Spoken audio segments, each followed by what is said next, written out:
Dam, Namo Sang Yang Adi Budaya, Ong Ulun Besuki Langgeng, Rahayu, Rahayu, Rahayu Sagung Dumadi. Terima kasih sebelumnya untuk TTW Kasyafela yang sudah memberikan kepada kita, memfasilitasi kita untuk berbagi bersama dengan rekan-rekan teman-teman, Bapak Ibu semua yang tergabung dalam diskusi pada malam hari ini mengenai tentang sebuah kajian yang menarik dari sudut pandang secara intelektualitas dan juga secara pemikiran. Pada malam hari ini, kita tidak sendiri, kita sudah bersama dengan pemantik diskusi kita, yaitu rekan dan sahabat dekat saya, satu angkatan yang dimana berada di kampus Universitas Diponegoro Semarang, Magister Ilmu Sejarah, satu angkatan dengan saya. Saya izin perkenalkan diri. Nama saya Yeremia Satria Yasofat Aprinda atau Yeremia Ong. Pada malam hari ini saya berperan sebagai pemandu diskusi dan ada bersama dengan kita yaitu pemantik diskusi kita yaitu Abang Fauzian Aulia Muslim. Jadi saya singkat saja membacakan profilnya Abang Fauzian Aulia Muslim. Jadi Abang Fauzian Aulia Muslim ini merupakan seorang pegiat sejarah, seorang pengajar atau pendidik sejarah di Jakarta di salah satu sekolah, dan juga merupakan mahasiswa dari Magister Ilmu Sejarah Universitas Diponegoro Semarang angkatan tahun 2023-24 genap. Gimana Bang Fauzian kabarnya?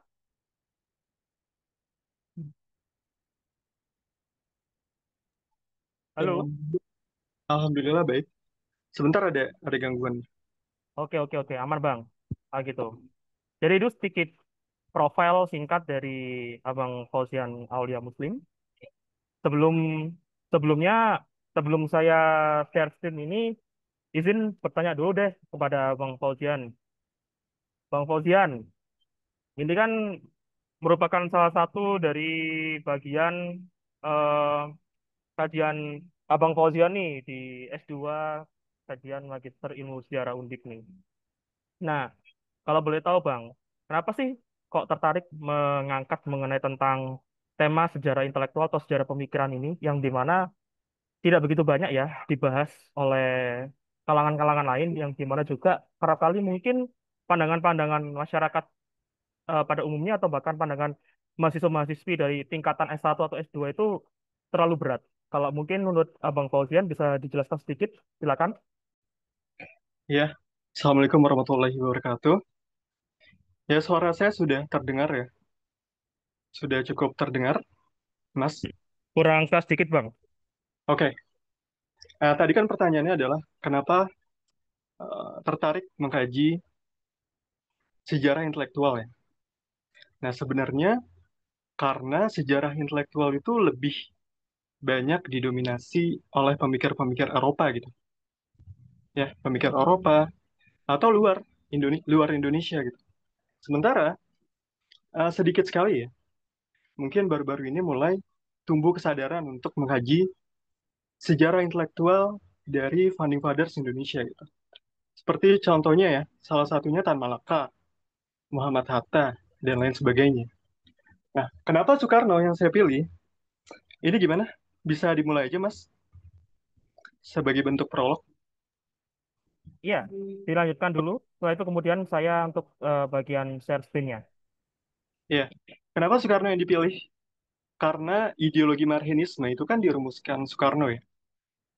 Ini sangat lekat dengan pandangan-pandangan filsafat tertentu, gitu ya.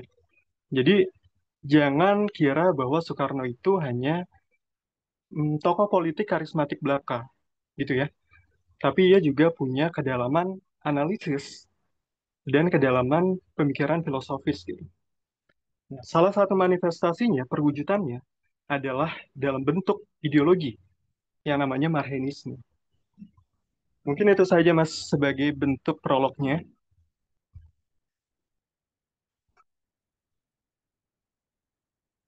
Gimana? Bisa dimulai? Oke, silakan Bang. Ya. Oke, Assalamualaikum warahmatullahi wabarakatuh. Terima kasih buat teman-teman yang hadir dalam diskusi pada malam hari ini ya. Eh, Sebenarnya ini temanya adalah bedah buku DBR ya, di bawah bendera revolusi. Nah, DBR itu kan berisi kumpulan tulisan-tulisan Soekarno. Kumpulan tulisan Soekarno baik yang tersebar di surat kabar, majalah, dan lain sebagainya gitu. Nah, tapi karena diskusi kali ini juga lumayan atau cukup banyak tulisan-tulisan Soekarno di majalah Pikiran Rakyat yang tidak terhimpun ke dalam buku DBR. Jadi sepertinya sekalian saja ya, membedah dua, DBR dan juga majalah Pikiran Rakyat. Oke, untuk memulainya, mungkin yang hadir di sini sudah tidak awam dengan istilah marhen ya. Marhen adalah uh, sosok petani ya yang digambarkan memiliki alat-alat produksi kecil, tanah secukupnya ya. Artinya tuh dia memiliki alat-alat produksi sendiri, tapi hidup masih dalam kesengsaraan, kemiskinan. Secara historis, istilah Mahren itu baru dipopulerkan Soekarno dalam pledoi Indonesia Menggugat ya tahun 1930. Tadi Mahren digambarkan sebagai sosok petani yang kemudian Soekarno itu menjadikan Marhin sebagai simbol rakyat Indonesia yang tertindas keseluruhannya gitu. Kemudian yang ketiga, mungkin ini berbau kontroversial sekali ya. Ada yang bilang Marhen merupakan petani dan sosoknya ada gitu. Sosok petani yang ditemukan di Bandung ketika Soekarno sedang bolos kuliah, berjalan-jalan naik sepeda, kemudian bertemu sosok petani lusuh. Ya, ketika berdiskusi, Soekarno mulai bersimpati, berempati, eh, mulai menanyakan apakah punya rumah sendiri, tanah sendiri, cangkul sendiri gitu. Dan petani itu menjawab, ya betul, semuanya itu dimiliki secara pribadi, gitu ya. Eh, tapi tahun 1966 ada dugaan bahwa Marhen itu bukanlah figur historis, bukan sosok nyata, tapi merupakan kependekan atau akronim dari Marx, Hegel, dan Engels gitu. Nah, ini masih masih berupa dugaan, asumsi yang kemudian menjadi polemik gitu.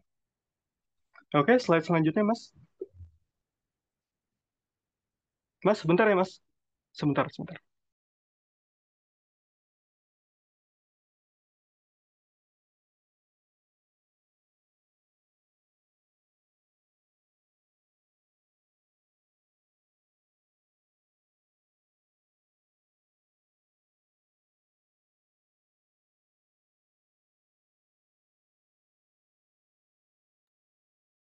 Ya, sebelum membahas marhenisme secara substantif ya, substansi dari Bang, marhenisme itu, permisi Bang, ini gak kelihatan fotonya ente. oh ya, oke. Sebelum membahas marhenisme, kita harus memahami terlebih dahulu realitas politik sebelum munculnya ideologi marhenisme ya. Jadi Soekarno tuh punya pengalaman pahit. Dia kan ngekos di rumah Cokroaminoto di Surabaya ya, yang mana Cokroaminoto merupakan pimpinan dari organisasi massa yang cukup besar pada saat itu, yaitu Sarekat Islam. Ya, Soekarno merupakan anak didik dari Cokroaminoto. Tapi kepahitan itu mulai dirasakan oleh Soekarno ketika ideologi Marxisme atau komunisme ya, Marxisme-Leninisme itu masuk masuk ke dalam Sarekat Islam sehingga memecah Sarekat Islam itu menjadi dua kubu. yang berbasis ideologis gitu ya. Ada Sarekat Islam Putih, ideologinya tetap Islam. Ada Sarekat Islam Merah, ideologinya Marxisme. Tokoh-tokohnya seperti siapa? Semaun, Darsono, bahkan Tan Malaka pun dari Sarekat Islam Merah gitu. Nah, itu membuat Soekarno berpikir ternyata perpecahan itu ditimbulkan oleh ideologi. Ideologi yang sifatnya bagi Soekarno itu eksklusif, hanya bergerak menyesuaikan dengan kepentingan masing-masing kelompoknya saja gitu. Yang Marxis dengan Marxis, yang Islam dengan Islam, gitu ya. Kemudian konteks yang kedua adalah kegagalan revolusi, katakanlah PKI ya, tahun 1926, 1927. Nah, ini sangat besar sekali kegagalan revolusi komunis ya, yang kerap kali dalam buku-buku sejarah disebut sebagai pemberontakan PKI ya. Itu sangat fundamental sekali dalam melihat ya harus perubahan pergerakan nasional. Yang sebelumnya tokoh-tokoh bangsa bisa propaganda dalam rapat-rapat besar ya.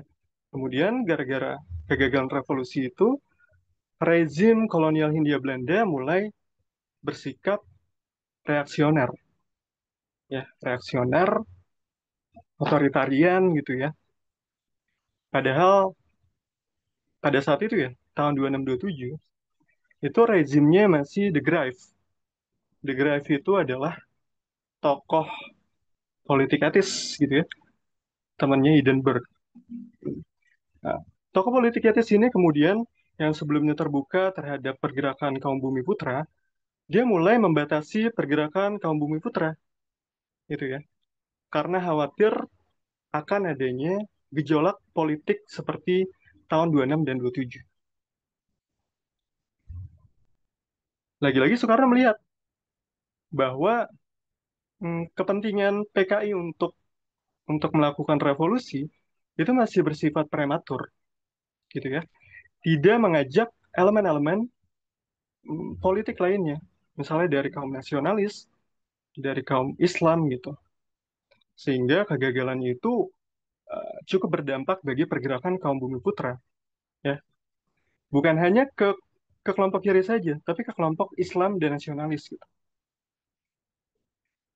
Dan yang terakhir inilah yang membuat Soekarno terdorong atau terinspirasi membuat ideologi yang tidak eksklusif lagi gitu. Bukan Islam, bukan nasionalis, bukan Marxis gitu. Dia namakan dengan Marxisme. Oke Mas, slide selanjutnya.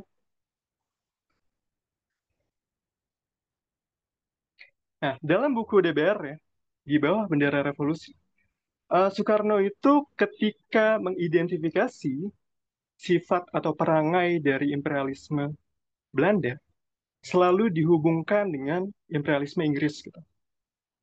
Jadi Soekarno bilang, bertolak belakang dengan imperialisme Belanda. Imperialisme Inggris itu sifatnya masih semi-liberal, ya, fokus pada penguatan pasar perdagangan di tanah koloni, misalnya India gitu. Jadi ketika Inggris membangun koloni di India, Inggris itu masih berkepentingan untuk menaikkan daya beli masyarakat India. Dan ini berbeda ya dengan imperialisme Belanda yang cenderung monopolistik. Ya, kita lihat kelas menengah di Hindia Belanda di Indonesia itu tidak tumbuh, tidak muncul. Karena apa? Belanda itu tidak memiliki istilahnya ya, tidak memiliki basis grondstoffen atau bahan mentah. Kemudian dia tinggal membangun pasar di tanah koloni, bukan seperti Inggris. Makanya Belanda itu menjarah bahan mentah di Indonesia. Kemudian dia memproduksi sendiri apa namanya komoditas di Indonesia dengan dengan cara mengeksploitasi tenaga buruh dan petani yang ada di Indonesia pula gitu. Jadi penderitaan yang dirasakan, dirasakan masyarakat Hindia Belanda itu sangat berlipat ganda gitu. ketimbang imperialisme Inggris misalnya di India tadi. Nah, kemudian kapitalisme Belanda itu ini ada hubungannya sama imperialisme ya.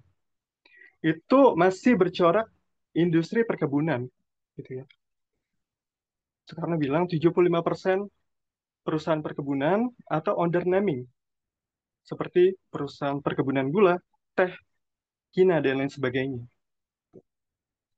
Jadi konteks masyarakat Indonesia pada saat itu masih feodal, masih bergantung pada sektor agrikultur ya, bukan sektor industrialisasi murni gitu. Sebagaimana Amerika Serikat maupun Inggris. Slide selanjutnya, Mas. Nah, di sini eh, hubungan antara Marxisme dan Marxisme, saya jelaskan secara singkat saja. Soekarno dalam tuliskan Camkan Pancasila ya, itu menyebutkan bahwa Marxisme merupakan Marxisme yang diterapkan di Indonesia. Ya, jadi seolah-olah Marxisme itu adalah adaptasi, adaptasi dari Marxisme dalam konteks masyarakat Indonesia. Dalam bahasa Belandanya, Marxisme is had in Indonesia toepaste Marxisme. Gitu. Jadi eh, bisa kita katakan ya, Soekarno secara terang-terangan mengakui bahwa Marxisme itu elemen paling fundamental di dalam Marxisme.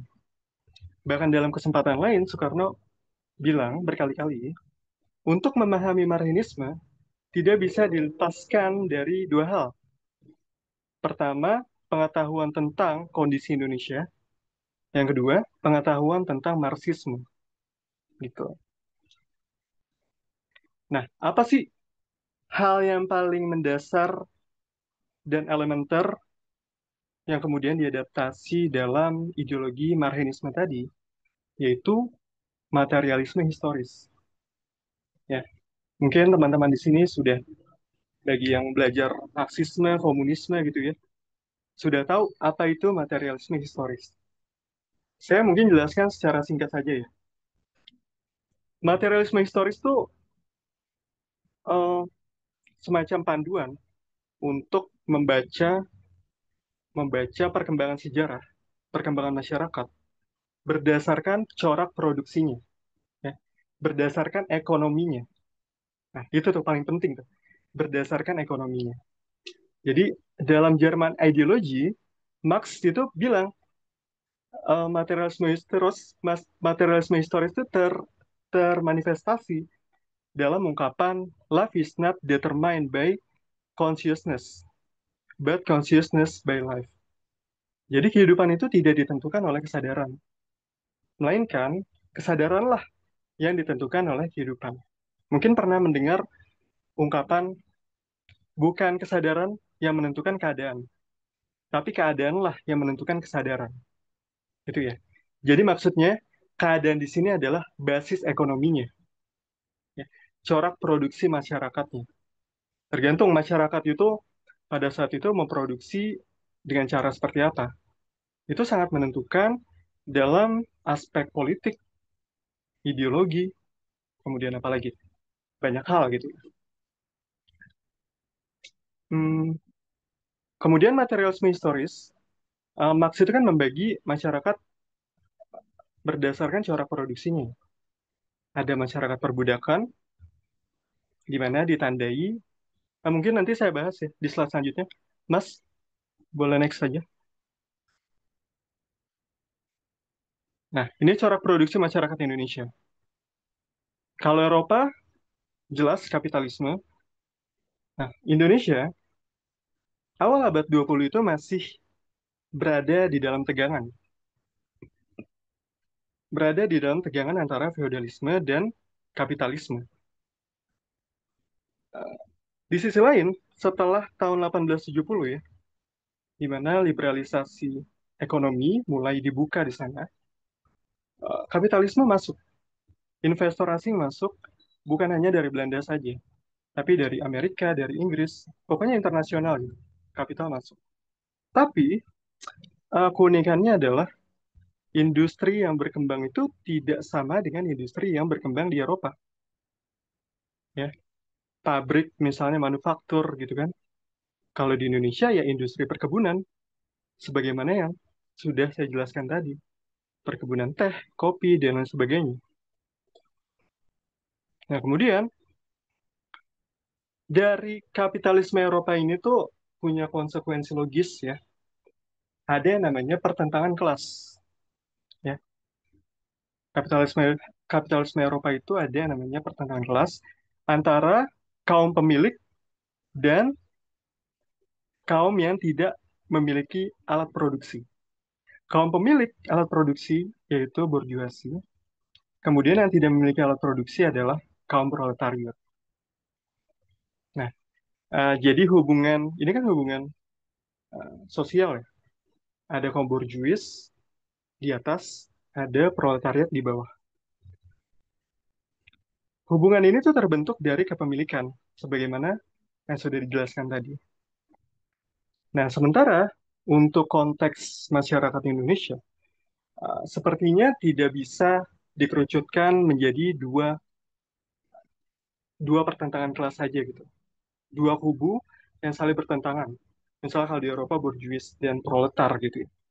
Kalau di Indonesia tuh variatif kelasnya. Ada tuan tanah karena masih feodal ya. Ada borjuasi besar, pengusaha besar gitu.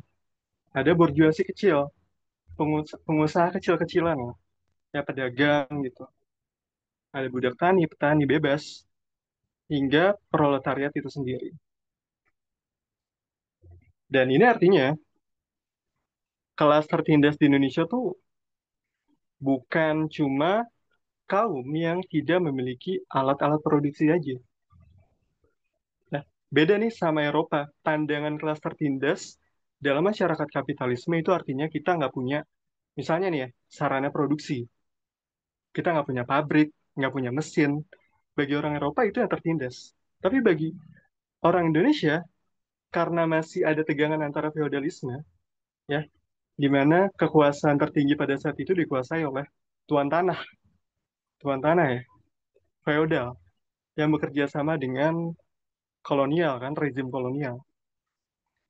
Nah, sementara di Indonesia seperti itu ya, yang memiliki alat produksi pun, dia tuh bisa sengsara juga, menderita juga. Contohnya seperti siapa? Seperti Marhen tadi kan, dia punya rumah sendiri, tanah sendiri, tapi masih hidup dalam ketertindasan gitu. Mas Yeremia boleh slide selanjutnya. Nah, ini adalah gambaran Marhen ya, yang digambar langsung oleh Soekarno. Jadi Soekarno itu sebenarnya dia sangat pandai atau terampil dalam membuat karikatur. Bahkan pandai juga dalam menggambar, melukis gitu ya. Ini karikatur yang dibuat sendiri oleh Soekarno mengenai Marhenisme. Itu ada tulisannya ya. Se- Sehari ke sehari hidup terasa malang. Jangan putus asa, O Marhen. Palingkanlah muka ke timur, matahari Marhenisme mulai menyingsing. Gitu. Boleh slide selanjutnya, Mas? Nah, sebelum ke Marhen itu sendiri, ya, Marhen sebagai kelas sosial di Indonesia, Soekarno itu terinspirasi dengan subjek politik ya atau kelas tertindas yang kemudian dirumuskan oleh Marx ya, diidentifikasi oleh Marx dalam masyarakat kapitalisme. Proletariat itu kan adalah kelas pekerja modern ya. Marx itu dalam manifesto komunis bilang seperti itu. Nah, kelas pekerja modern yang terkondisikan dari sejarah antagonisme kelas. Jadi sebelum kapitalisme itu ada ya, kelas tertindas itu kan petani ya. Jadi corak produksi masyarakat feodalisme itu belum ada yang namanya proletariat. Proletariat itu terkondisikan dari corak produksi masyarakat kapitalisme. Nah, ketika feodalisme itu mulai runtuh, ya, di mana aristokrasi, kemudian tuan tanah itu yang berkuasa, dia mulai bergeser, kekuasaannya mulai jatuh akibat perkembangan dari kelas menengah yang kita sebut dengan borjuasi. Kelas menengah ini atau borjuasi kemudian eh, menginvestasikan kapitalnya gitu, menginvestasikan modalnya. Mereka membangun pabrik untuk apa namanya memutar modalnya agar mendapatkan benefit yang jauh lebih besar daripada modal awal gitu. Itu kan prinsip sirkulasi kapital dari kapitalisme ya. Nah, Marx itu mengartikulasikan antagonisme kelas dengan berbagai pertentangan tadi ya, antara kaum penindas dan yang tertindas. Misalnya, dalam masyarakat perbudakan itu pertentangannya antara majikan dan budak, atau tuan dan budak ya. Tuan itu pemilik pemilik budak. Budak pada saat itu dianggap sebagai properti kan. Dan tuan juga memiliki sarana produksi, misalnya tanah, rumah, dan lain-lain gitu. Nah, kemudian patricia plebeia. Patricia plebeia ini dalam konteks masyarakat Romawi kuno ya. Jadi struktur sosial Romawi kuno pada saat itu aristokrasi itu disebut aristokrat itu disebut sebagai patricia. Patricia kemudian kelas tertindasnya disebut dengan plebeia. Nah, tuan tanah dan budak tani itu ada di masyarakat abad pertengahan atau feodalisme tadi. Oke, Marxisme belum mas, poin terakhir tadi. Marx itu menggambarkan proletar sebagai kelas pekerja yang terpaksa. Ya, terpaksa dia menjual tenaga kerjanya untuk bisa bertahan hidup. Jadi kerja itu hadir bukan sebagai pilihan untuk mengembangkan diri gitu, ya. Atau bahasa kita kerja itu bukan untuk eh, menjalani passion gitu, menjalani passion, tapi sebagai bentuk keterpaksaan untuk dapat memenuhi kebutuhan fisik. Bagi Marx ini salah. Kerja itu bukan untuk sekedar memenuhi kebutuhan fisik. Itu naluri hewani gitu. Bagi Marx seperti itu. Manusia kerja itu seharusnya untuk menemukan identitasnya. Siapa diri kita?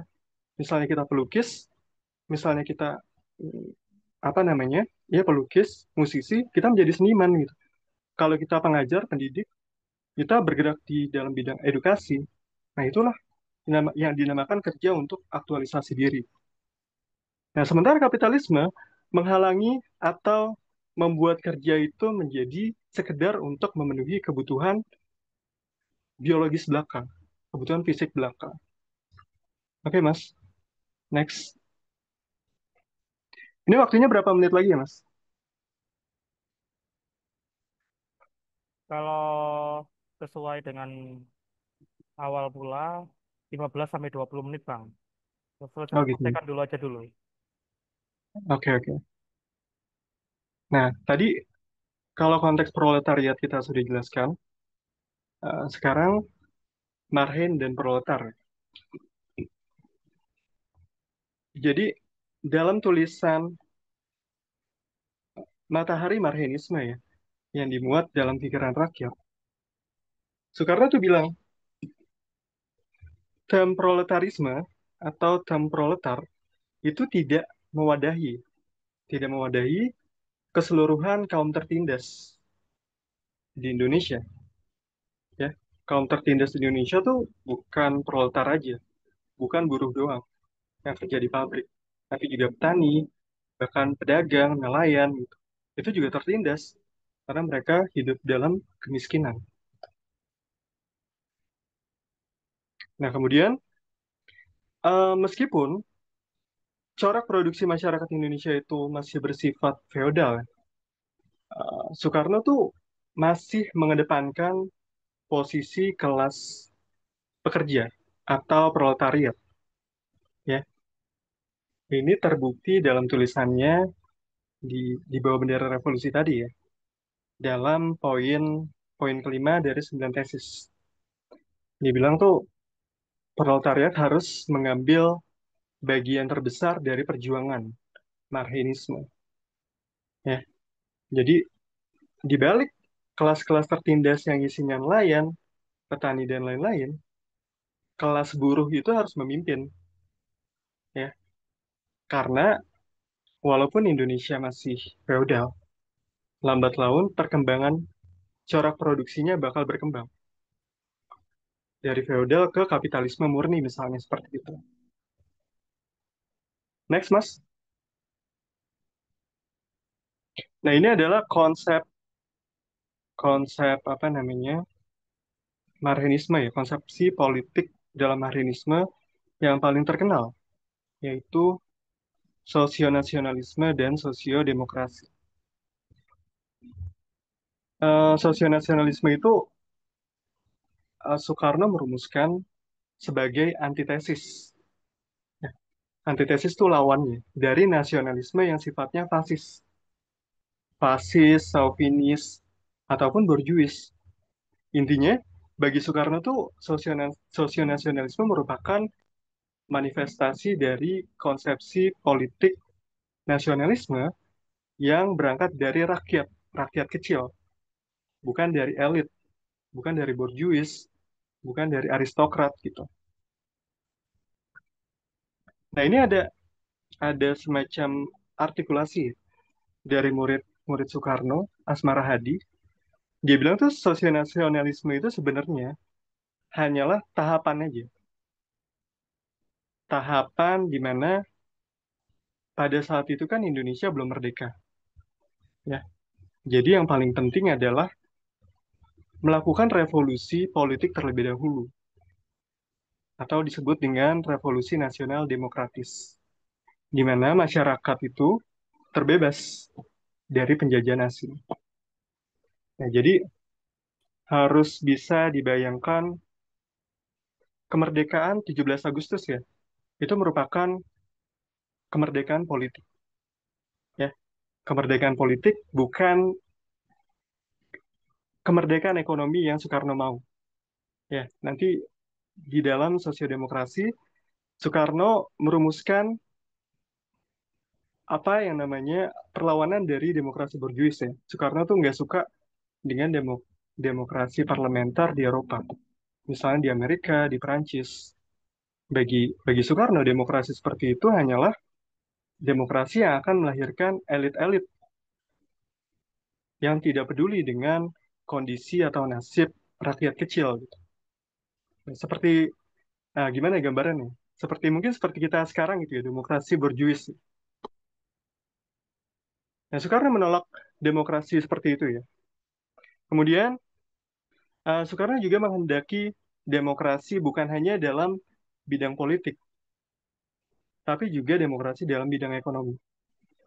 Karena percuma saja, misalnya demokrasi politik itu kan artinya memberikan hak kepada setiap individu dalam berpolitik.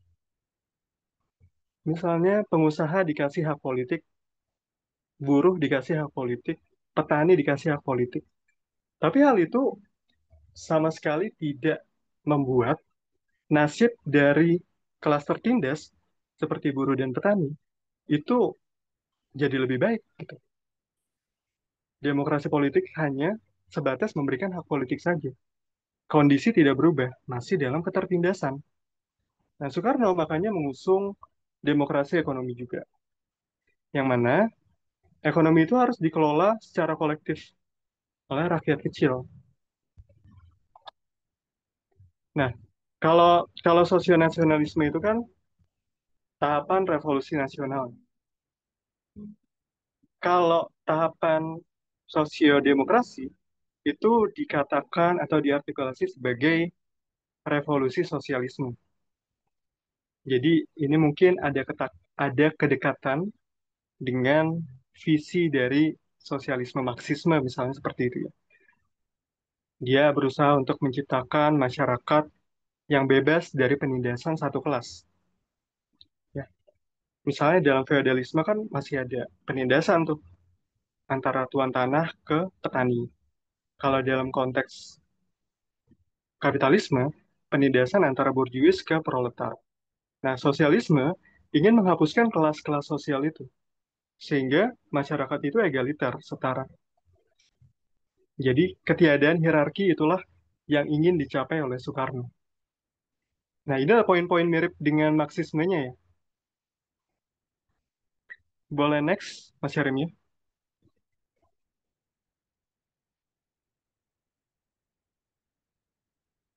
Ini udah terakhir belum ya? Masih ada satu lagi ya?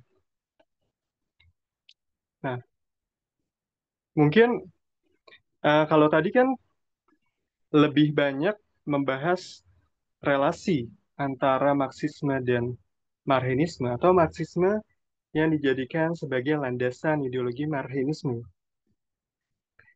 Di slide ini tuh saya mencoba menunjukkan bahwa Soekarno itu sebenarnya tidak secara dogmatis mengadopsi Marxisme, gitu. Apalagi komunisme dalam masyarakat, dalam konteks masyarakat Indonesia. Bisa dilihat misalnya kalau dianalisis secara filsafat ya, filosofis, secara ontologis tuh Soekarno menolak. Ada di dalam buku DBR juga ya, tulisan apa namanya, nasionalisme, Islamisme, dan Marxisme. Soekarno itu menolak filsafat materialisme gitu. Nah, konsekuensi logis dari penolakan filsafat materialisme artinya ia mengandaikan adanya subjek superior gitu, subjek absolut yang kita namakan dengan Tuhan.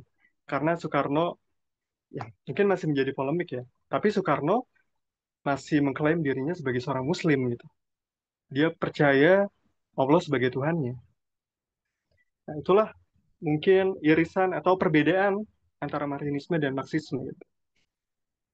Nah, yang lebih fundamental lagi, Soekarno itu memiliki cara pemikiran yang cukup khas karena dalam pemikiran Soekarno itu ada campuran antara sinkretisme dan eklektisisme. Nah, nanti saya akan jelaskan di tabel terakhir. Boleh, Mas?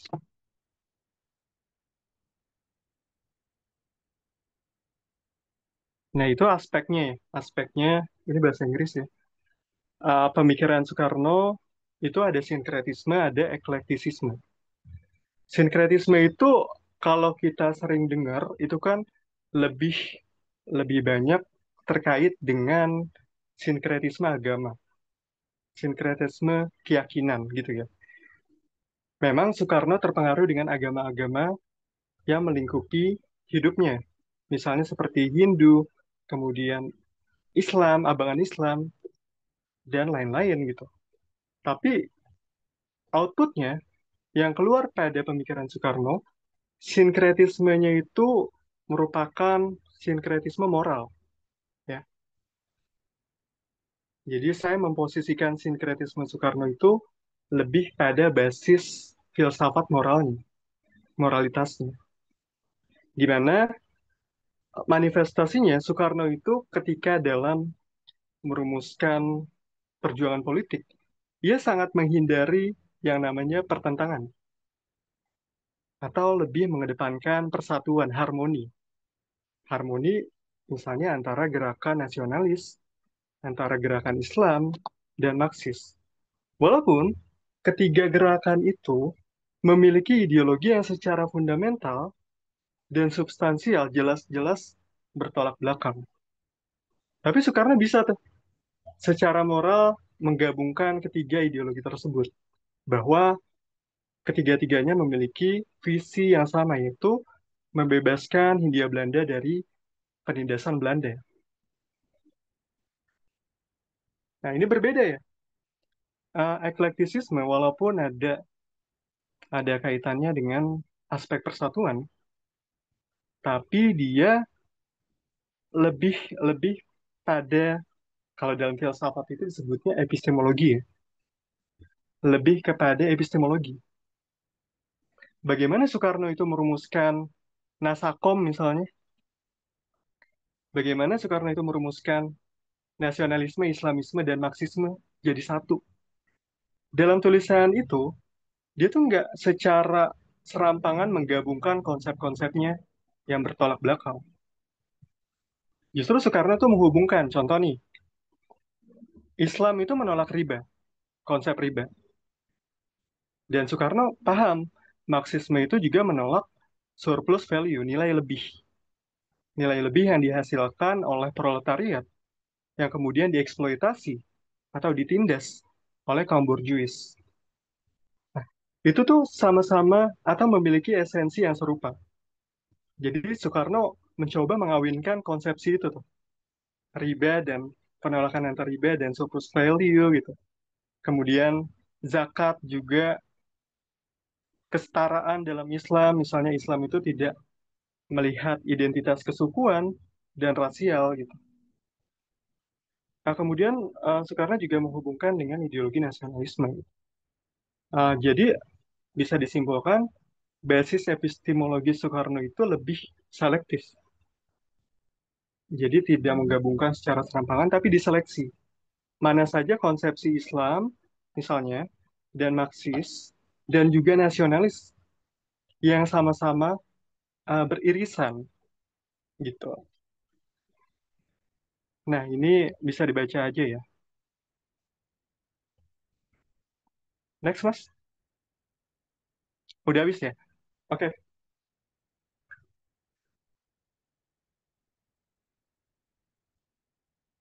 Iya.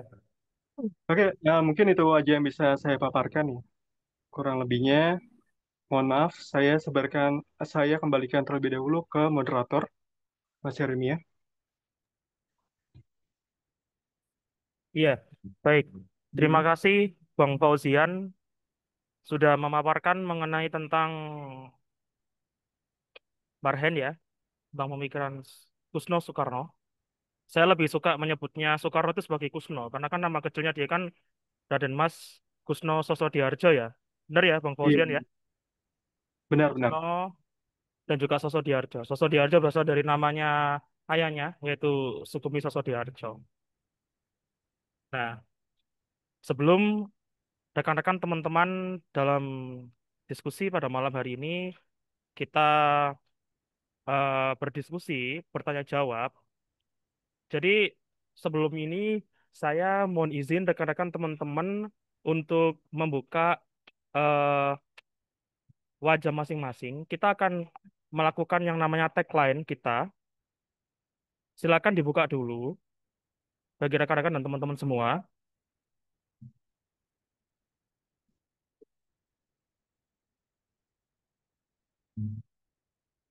Yang lainnya silakan dibuka juga.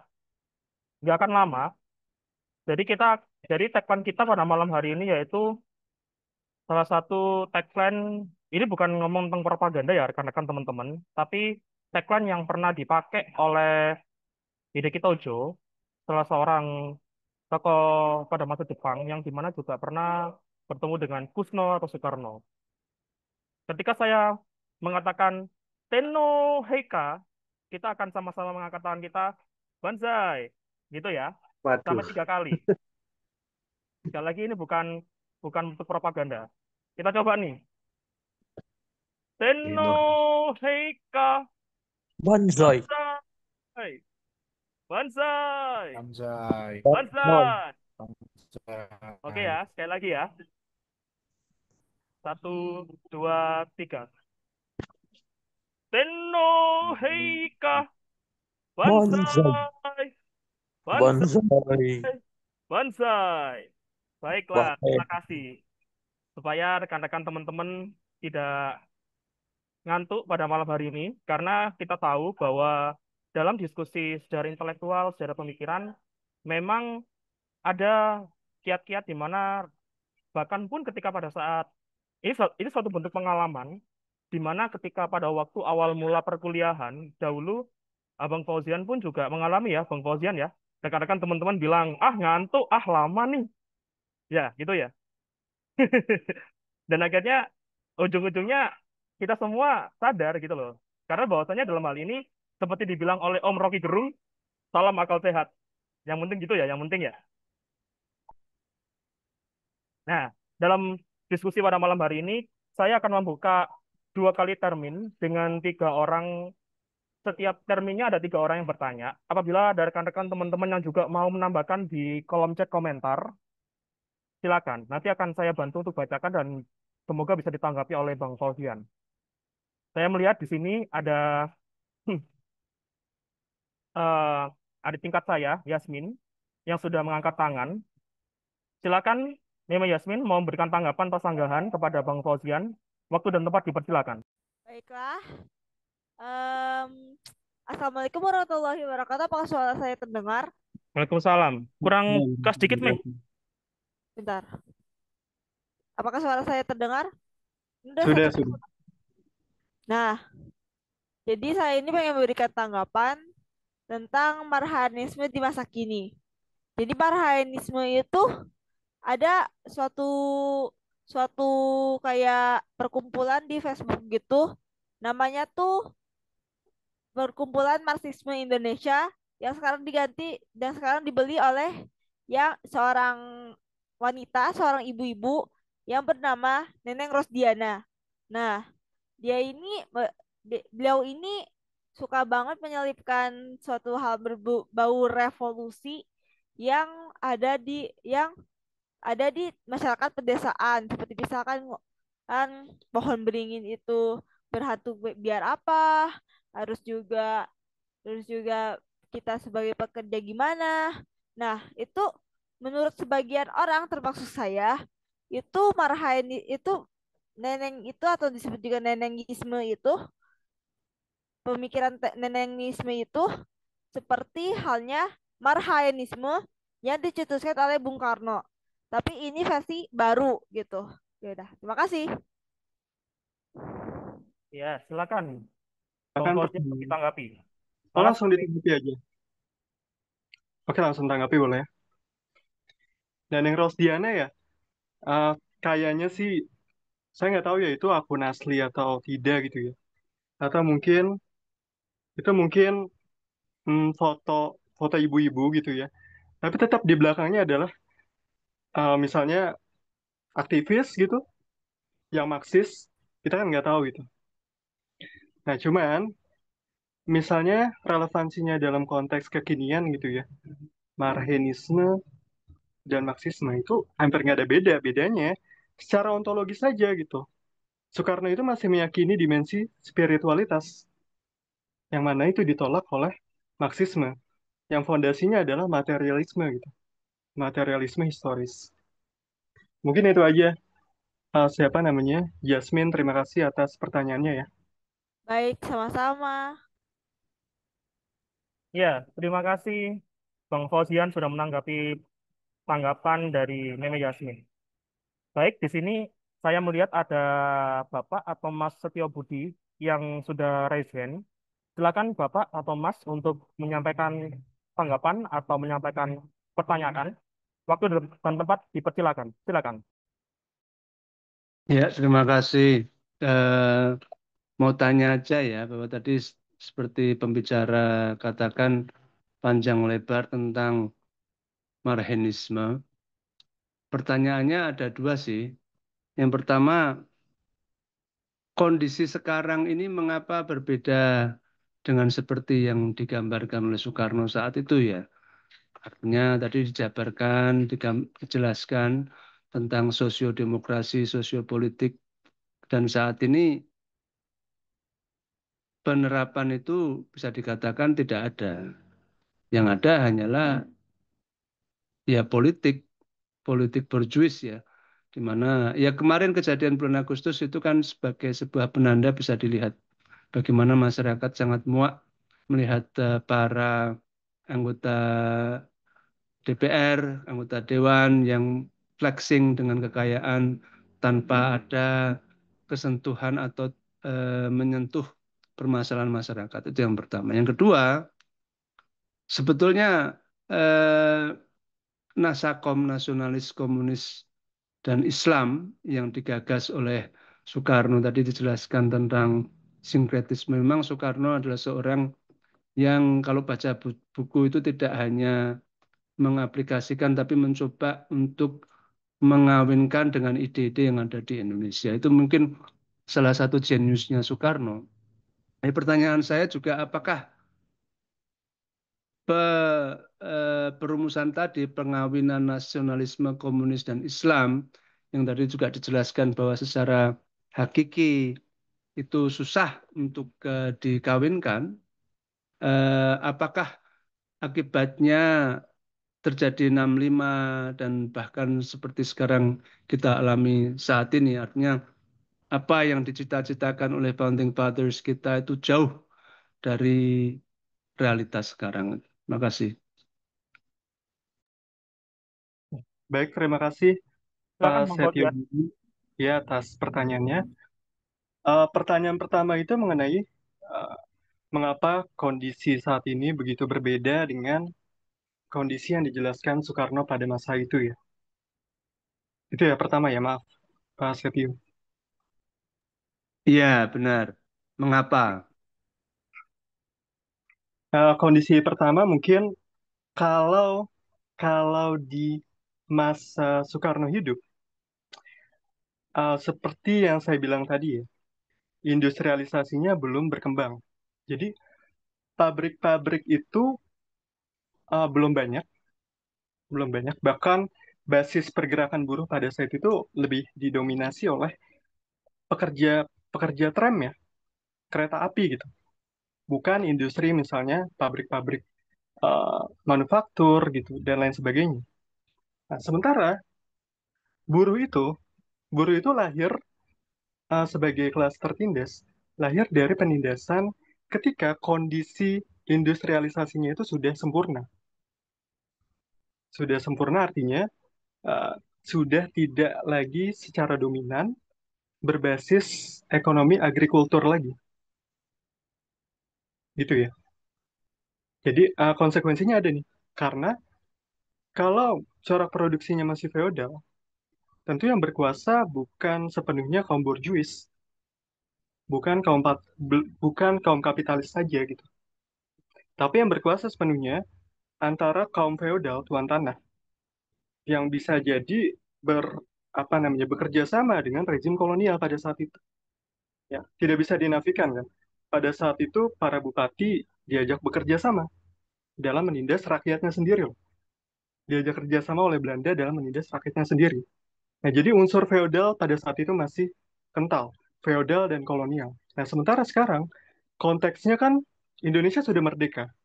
Artinya, kalau diartikulasi sosionasionalisme itu adalah revolusi nasional demokratis, Indonesia sudah mengalami itu, sudah demokratis. Nah, tapi eh, pertanyaannya mungkin kenapa kondisinya bukan malah membaik, bukan makin membaik, justru malah memburuk. Ya, mungkin seperti itu ya. Karena sosionasionalisme itu kan merdeka saja ya, berhenti pada kemerdekaan politik. Sementara konsepsi sosiodemokrasi, di mana rakyat itu harus benar-benar dijadikan sebagai subjek pengelola, pengelola dalam bidang politik maupun ekonomi gitu. Nah, hal itu di zaman sekarang tidak terwujud kan, karena tentu saja yang berkuasa adalah kaum elitis, borjuis, politikus tadi, yang flexing dan lain sebagainya. Ya, mungkin pertanyaan pertama itu Pak Setio Budi. Kemudian pertanyaan kedua tadi boleh recall lagi tentang sinkretisme ya?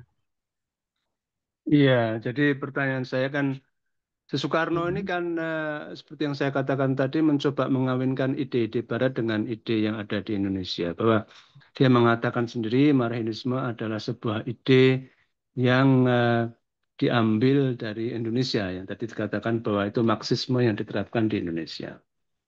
Eh, nah, kemudian dia punya sebelum 65 itu kan dia ingin membuat sebuah koalisi besar antara Hmm. aliran nasionalisme, komunisme dan Islam. Nasakom ya. Nasionalisme, Yep. Islam dan komunis.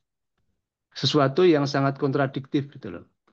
Yang karena dia saking getolnya dan menerapkan Marxisme di Indonesia, maka itu ada kesan dipaksakan. Pertanyaannya, Apakah kegagalan Nasakom ini yang membuat Indonesia jauh dari yang dia cita-citakan, kejadiannya sampai seperti ini, dan ada kejadian 1965, penggulingan Soekarno saat itu, atau bagaimana? Dengan kata lain, apakah ide itu adalah sebagai penyebab dari bencana Indonesia yang kita alami sekarang? Kalau dikatakan baik, oke. Kalau dikatakan sebagai penyebab utama, mungkin eh, banyak faktor ya, banyak variabel yang menyebabkan perpecahan itu ya, kulminasi pada tahun 6566. Tapi bagaimana Soekarno itu merumuskan Nasakom, sebenarnya kan itu tidak tidak pernah berubah. Pandangan lama Soekarno ketika Soekarno masih muda, tahun 1926 Soekarno sudah menulis Nasamar gitu ya. Kalau tahun 56, 50-an ke atas gitu ya, itu kan Nasakom, ideologi yang terkenalnya. Sebelum merdeka itu namanya Nasamar, nasionalisme, Islam, dan Marxisme gitu. Kemudian ketika merdeka, karena eh, pergerakan atau katakanlah partai politik yang paling besar ya, pemenang pemilu tahun 1955 deh. Ada PNI, ada Masyumi, ADNU, dan PKI. Ada tiga ideologi besar yang terwakili dalam empat empat apa ya, empat ratas dari pemilu tahun 55 tadi. Sebenarnya Soekarno itu berusaha untuk mengakomodasi aja, mengakomodasi bagaimana nantinya kelompok-kelompok dari Marxis, kelompok-kelompok dari Islam dan nasionalis itu tidak saling bertentangan. Tapi benar kata Bapak Setio tadi ya, ternyata hal itu gagal, menemui kegagalan.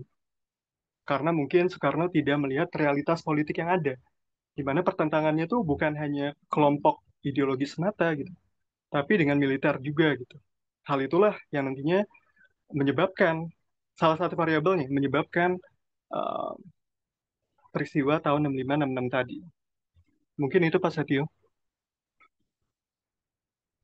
Iya, terima kasih Pak untuk pertanyaannya dan juga tanggapan dari Pak Jan. Ini ada satu lagi yang mau izin bertanya, sudah raise hand di sebelah kiri saya, yaitu Mas Ilham Taufik. Silakan Mas Ilham, waktu dan tempat dipersilakan.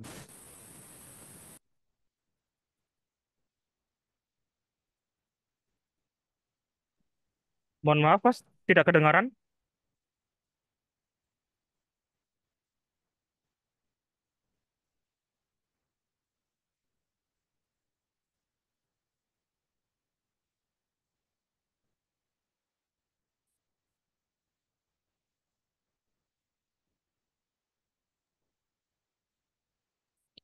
Halo Mas, bagaimana?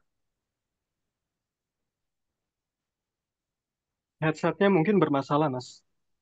Mungkin ya, headsetnya bermasalah.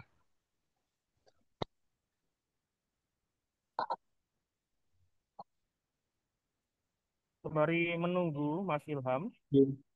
eh jadi saya mau izin bertanya kepada pemateri kita, yaitu Bang Fauzian pada malam hari ini. Tadi sempat ketika pada saat Bang Fauzian memaparkan di salah satu slide ya, itu mengenai tentang karikatur yang dibuat oleh Kusno, Bang Marhen ya. Sorry, Pikiran Rakyat, mohon maaf. Nah, kenapa di situ ada keterkaitan kalau tidak keliru, jika saya tidak keliru melihatnya itu sama seperti matahari dari Nippon. Ini satu hal yang dimana terlintas terbersit di benak saya awal mulanya. Yang kedua, Bang Fauzian, em, meskipun saya belum membaca secara keseluruhan mengenai tentang DPR, kita DPR itu ada berapa jilid? Saya waktu tempo hari ketika berada di Surabaya itu hanya menemukan satu jilid. Ketika pada saat itu ada pameran arsip dari Perpustakaan Medayu Agung Surabaya. Dan di sini sudah ada rekan-rekan teman-teman saya juga dari komunitas Jiwanapura sekaligus juga teman-teman adik tingkat saya. Ada Fikri, ada juga Krishna yang saat itu juga ikut. Ada juga senior kita, Ko Alex. Malam Ko Alex. Tambah juga ada senior juga dari Asosiasi Guru Sejarah Indonesia dari Ponorogo, Jawa Timur, yaitu Bu Rumaswati atau Bu Wati Sugeng Dalu. Terima kasih sudah boleh rampung hadir dalam diskusi pada malam hari ini. Dan kedua, saya boleh ulangi kembali ya, Bang Fauzian ya. Ketika pada saat itu saya sempat membaca beberapa pandangan-pandangannya Kusno di buku DPR itu sendiri, di mana kenapa kok malah justru apa ya, dari berbagai macam pandangan-pandangannya beliau di dalam buku tersebut itu seolah-olah kok mengarahkan kepada seperti hmm, apa ya, lajur kanan lah. Jadi bukan hanya kiri tapi lajur kanan. Nah, ini mungkin bisa dijelaskan nih sama Abang Fauzian nih mengenai tentang Kusno. Padahal kan sempat ya beberapa tulisan-tulisan menyinggung Kusno itu kiri. Tapi kenapa kok dalam beberapa tulisan-tulisan atau bahkan pandangan beliau yang lain ada lajur kanan yang ternyata luput dalam pandangan sejarah kita atau bahkan mungkin yang diajarkan dalam anak didik kita di sekolah. Mungkin itu, silakan Ya, Bang Fauzian ditanggapi. mungkin maksud Mas Yeremia ketika Jepang menduduki Indonesia ya. Kemudian Soekarno ditawari untuk bekerja sama dengan rezim Jepang pada saat itu, rezim pendudukan Jepang. Sementara Jepang kan dikategorikan dalam apa namanya geopolitik pada saat itu ya, dikategorikan sebagai blok fasis. Dia bekerja sama dengan Jerman dan Italia yang sama-sama memiliki ideologi fasisme tadi itu, gitu kan? Eh, padahal nih ya, Soekarno itu baik dalam tulisan Marxinisme maupun tulisan-tulisan ketika dalam pengasingan, Soekarno secara konsisten menolak pemikiran nasionalisme ekstrim. Jadi nasionalisme yang sifatnya ekstrim, seperti Chauvinisme, kemudian fasisme yang dianut oleh Jepang, Jerman, bahkan Italia juga gitu. Soekarno secara terang-terangan menolak itu. Yang jadi pertanyaan, bahkan Soekarno pernah bilang, eh, karakter masyarakat Indonesia dalam tulisan ini ya, dalam tulisan Indonesia Indonesia versus fasisme gitu ya. Soekarno pernah menulis dengan judul itu. Bentar saya lihat. Ya, Indonesia versus fasisme. Soekarno pernah menulis judul yang eksplisit sekali gitu ya. Indonesia itu bertentangan, merupakan antitesis dari fasisme. Karena dalam tulisan itu dia bilang, fasisme itu karakternya adalah diktatorial, otoritarian gitu ya. Sementara karakter bangsa Indonesia itu mengedepankan mufakat, musyawarah. Jadi tidak bisa segala keputusan itu diserahkan kepada satu orang yang dikatakan sebagai misalnya Mesias gitu kan, juru selamat mereka dalam bidang politik. Bukan seperti itu. Mungkin ada yang mau bertanya lagi? Sorry. Ya, terima kasih Bang Oke. Fauzian untuk Enggak, ada lanjutannya sebentar nih. oh ya, Dan uniknya, silakan. dan uniknya ketika Soekarno membahas fasisme ya, Soekarno juga punya kedalaman filsafat mengenai fasisme itu sendiri. Mungkin di sini ada yang tahu filsuf namanya Friedrich Nietzsche. Friedrich Nietzsche, Soekarno mengklaim bahwa pemikiran filsafat Nietzsche yang terutama specifically ya, itu Ubermensch atau manusia super dijadikan inspirasi bagi Hitler dan Mussolini untuk mengembangkan ideologi fasismenya itu, Nazi dan fasisme di Italia. Jadi Nietzsche itu dijadikan tertuduh oleh Soekarno. Walaupun itu masih menjadi polemik ya. Apakah benar pemikiran pemikiran Nietzsche itu menghadirkan yang namanya ultranasionalisme? Itu masih menjadi polemik. Itu sih Mas Yeremia.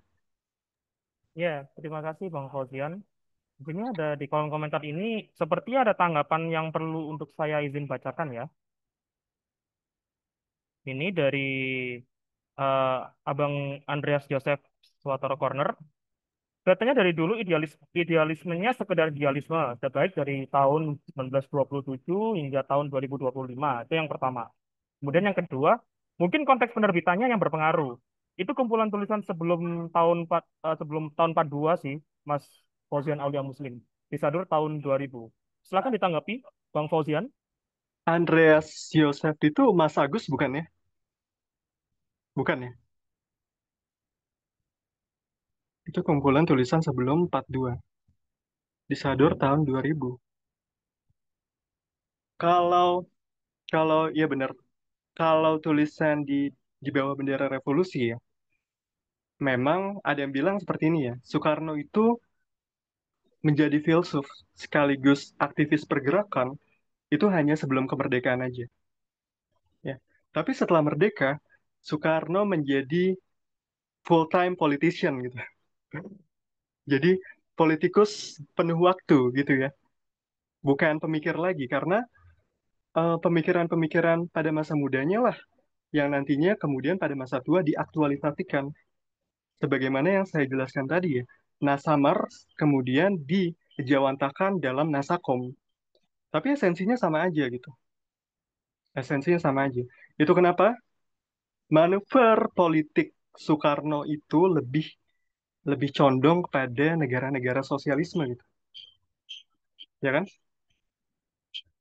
Ketimbang Amerika Serikat, ketimbang Inggris atau negara-negara kapitalis seperti itu.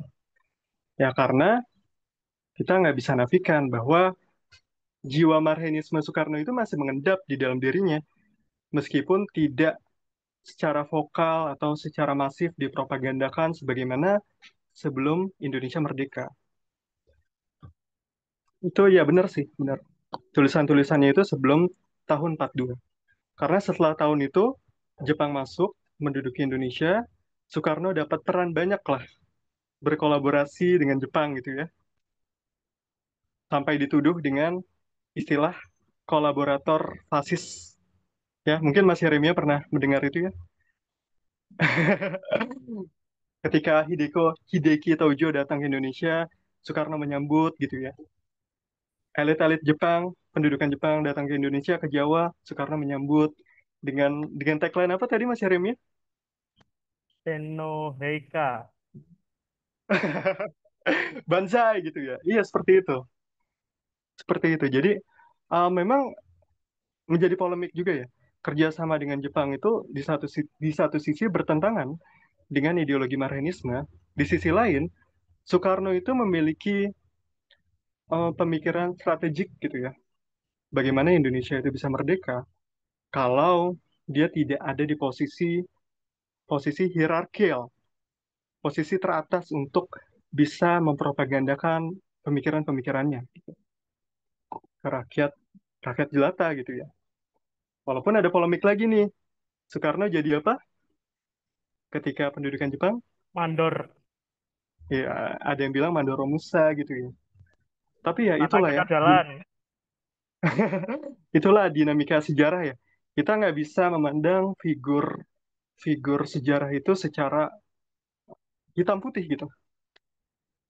Di balik putih itu pasti ada hitamnya, di balik hitamnya pasti ada putihnya juga gitu. Itulah manusia kan.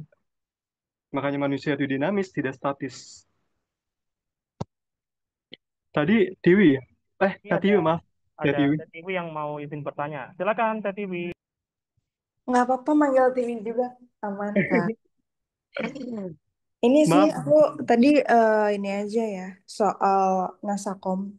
Sebenarnya kan tadi sempat disinggung juga kalau Nasakom itu supaya mengakomodir semuanya aja gitu kan. Tapi pada faktanya apakah itu tuh bisa dilaksanakan dengan baik gitu? Apakah ada contoh di luar negeri misalnya Kak yang menggunakan ideologi yang berbarengan kayak gitu tapi bisa ada atau ini cuman pandangan Soekarno aja yang utopis yang sebenarnya nggak bisa dilakukan karena pada akhirnya juga dia cenderung lebih ke sosialis gitu kan.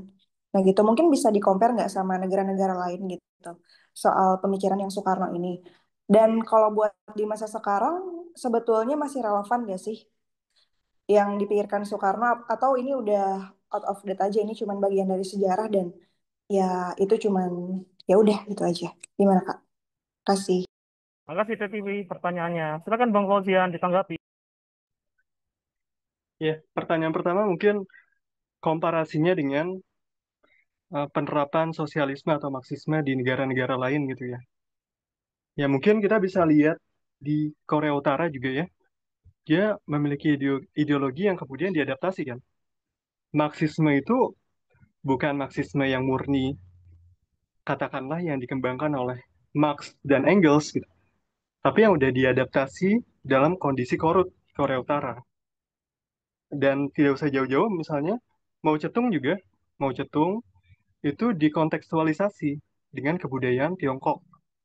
Uni Soviet juga sebenarnya, walaupun Uni Soviet itu mengklaim bahwa negaranya adalah negara pewaris pemikiran Marxisme yang murni gitu ya. Sejatinya tidak gitu. Kenapa tidak? Lenin sebagai pendiri Uni Soviet, dia juga melakukan modifikasi. Modifikasi terhadap pemikiran filsafat Marxisme itu sendiri gitu. Jadi sebenarnya penerapan secara kontekstual itu selalu terjadi gitu. Penerapan yang puritan gitu ya, yang murni terhadap masyarakat-masyarakat yang sebenarnya kan satu masyarakat dengan masyarakat lainnya itu berbeda satu sama lain gitu. Itu nggak pernah ada gitu. Penerapan yang puritan itu nggak pernah ada. Mungkin banyak ya TTW ya. Hmm, kayak di Kamboja mungkin Pol Pot ya. Vietnam ada siapa namanya? Vietnam Ho Chi Minh ya. Ho Chi Minh itu juga sebenarnya Marxismenya nggak benar-benar murni gitu ya. Makanya saya juga sanksi terhadap orang-orang yang mengklaim sebagai Marxis klasik gitu ya. Marxis klasik itu harus didefinisikan. Marxis yang seperti apa? Apakah benar-benar puritan yang sampai tidak boleh memodifikasi pemikiran Marx itu sendiri? Bagaimana TTW kalau ada pertanyaan lanjutan? Oh, yang kedua ya, pertanyaan kedua ya. Pertanyaan kedua, apakah masih relevan atau out of date gitu ya? Apa udah ketinggalan zaman gitu? Sebenarnya kita nggak bisa memungkiri juga. Kelas Marhen itu sendiri kan itu lahir dari konteks sejarah. Ya, sekarang kelas Marhen udah nggak ada gitu. Udah nggak ada, maksud petani gitu ya. Petani yang memiliki sebidang tanah, dia ngurus pertaniannya sendiri, manen sendiri, punya gubuk kecil. Mungkin itu segelintir aja gitu. Segelintir bukan menjadi mayoritas untuk konteks yang sekarang gitu. Tapi pada masa itu sebagai produk ideologis itu pasti lahir dalam konteks sejarah tertentu. Jadi ada aspek yang sudah tidak relevan lagi, tapi ada yang masih relevan. Salah satu yang masih relevan adalah mungkin konsepsi sosiodemokrasi ya. Demokrasi politik kita kan masih dikuasai oleh kaum elit ya, kaum yang yang punya uang gitu, kaum kapitalis. Nah, Soekarno itu membuat sosiodemokrasi sebagai antitesis dari demokrasi yang dikuasai oleh kaum kapitalis, yaitu demokrasi kerakyatan. Mungkin Indonesia belum pernah menerapkan hal itu aja sih, untuk konteks kekinian. Nah, tapi kalau negara lain udah, mungkin ya, demokrasi kerakyatan itu bukan hal asing gitu, di Kuba dan lain sebagainya. Mungkin itu saja, Kak Tiwi, Teh Tiwi. Terima kasih atas pertanyaannya. Makasih TTV, makasih juga Bang Fauzian. Oke, kita masuk di sesi kedua ya, segmen kedua. Wah, semakin panas saja nih diskusinya nih. Menarik nih ceritanya ini.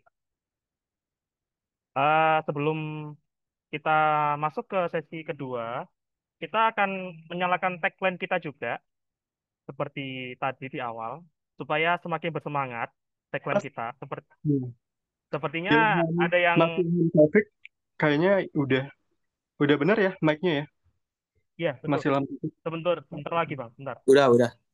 Oke, oke. Sebentar ya, kita isi tagline-nya dulu. Tenno Heika, Banzai, Banzai.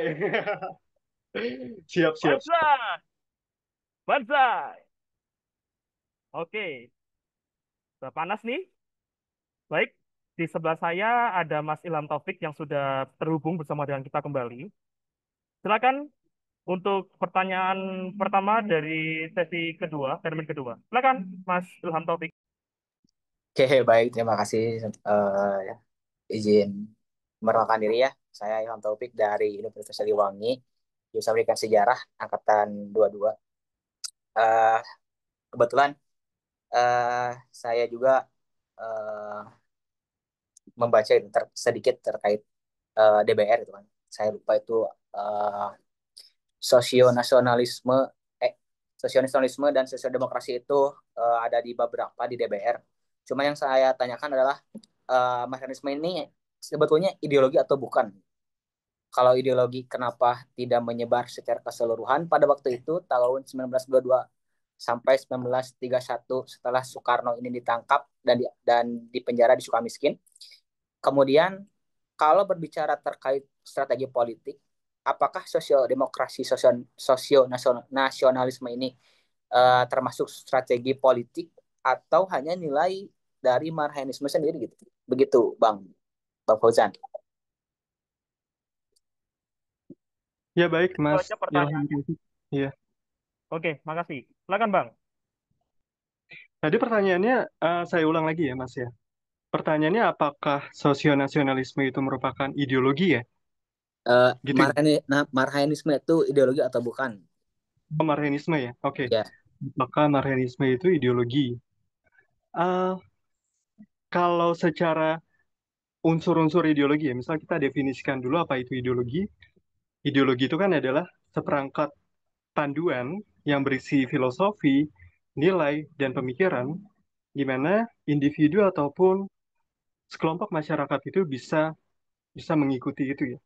Jadi menjadikan ideologi sebagai pedoman dalam melihat melihat apa namanya melihat realitas, membaca fenomena gitu. Nah, apakah Marxisme itu dikatakan atau bisa dikatakan sebagai sebuah ideologi? Kalau dari unsur-unsur yang tadi saya sebutkan, adanya filosofi, adanya pemikiran politik ya, adanya filsafat, ya tentu bisa dikategorikan sebagai ideologi. Tapi memang karena uh, problematisnya Marxisme itu lebih, saya tidak pungkir ya, lebih dominan mengadaptasi pemikiran filsafat Marxisme. Ya, jadi orang mungkin mikir ngapain ngikut Marxisme sih? Ikut aja Marxisme gitu. Nanggung, Marxisme itu dianggap nanggung gitu. Itu aja. Cuman sekali lagi itu kan bagaimana Soekarno itu merespon kondisi sosial dan ekonomi serta politik bahkan pada masa Hindia Belanda pada saat itu. Ya, yang pada saat itu Indonesia masih terjerembab dalam feodalisme. Kemudian adanya kolonialisme juga, adanya imperialisme juga. Jadi Marxisme pada saat itu masih relevan gitu, sebagai sebuah ideologi. Kalau sekarang ya artinya kita berbicara implikasinya dong, dampaknya, karena tidak menyebar sebagaimana ideologi-ideologi lain gitu ya. Misalnya ideologi apa? Marxisme menyebar, nasionalisme menyebar, Islam juga menyebar. Marxisme ya paling berkutat di kampus-kampus Soekarnois saja gitu. Gitu kan? Maksudnya seperti itu kan? Ya, mungkin sebagaimana yang saya jelaskan tadi sih Mas, ada beberapa aspek dari Marxisme itu yang sudah tidak relevan gitu. Karena memang ideologi itu dirumuskan untuk membebaskan Indonesia dari penjajahan Belanda pada saat itu.